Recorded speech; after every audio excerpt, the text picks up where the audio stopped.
இந்த மேட்சை பொறுத்த வரைக்கும் இந்த மேட்ச்சில் பெரிய அளவில் எக்ஸ்பெக்டேஷன்ஸ் வந்து பார்த்தீங்கன்னா நம்ம படலாம். ஏன்னா இந்த மேட்ச்சில் வந்து பார்த்தீங்கன்னா ஜான் சீனாவும் இருக்காங்க, லோகன் பாலும் வந்து பார்த்தீங்கன்னா இருக்காங்க. லோகன் பாலும் வந்து பார்த்தீங்கன்னா பயங்கரமாகவே வந்து பார்த்தீங்கன்னா சண்டை போட்டுக்கிட்டே இருக்காரு.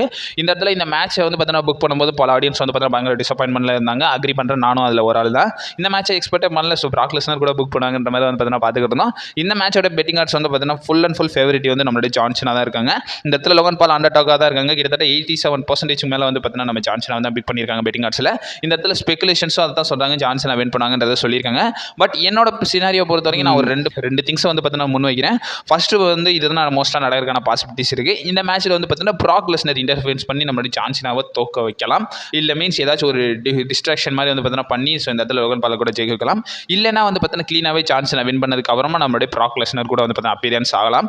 இது வந்து பார்த்தீங்கன்னா ரெண்டு சினாரியோ சொல்கிறேன். இதில் ஃபர்ஸ்ட் கேஸ் வந்து பார்த்தீங்கன்னா நடக்கிறதுக்கான பாசிபிலிட்டிஸ் அதிகமாகவே இருக்குது. இந்த இடத்துல பிராக் லெஸ்னர் ஒரு ஃபேக்டர் வந்து பார்த்தீங்கன்னா யூஸ் பண்ணாமல் WWE விட மாட்டாங்க. எனக்கு தெரிஞ்சு இந்த இடத்துல வந்து பார்த்தீங்கன்னா அந்த ஃபர்ஸ்ட் ஆப்ஷன் தான் WWE பண்ணுவாங்கன்னு நினைக்கிறேன். உங்கள் ஒப்பீனியனை மறக்காம கமெண்ட் பாக்ஸில் சொல்லிவிடுங்க. என்னோட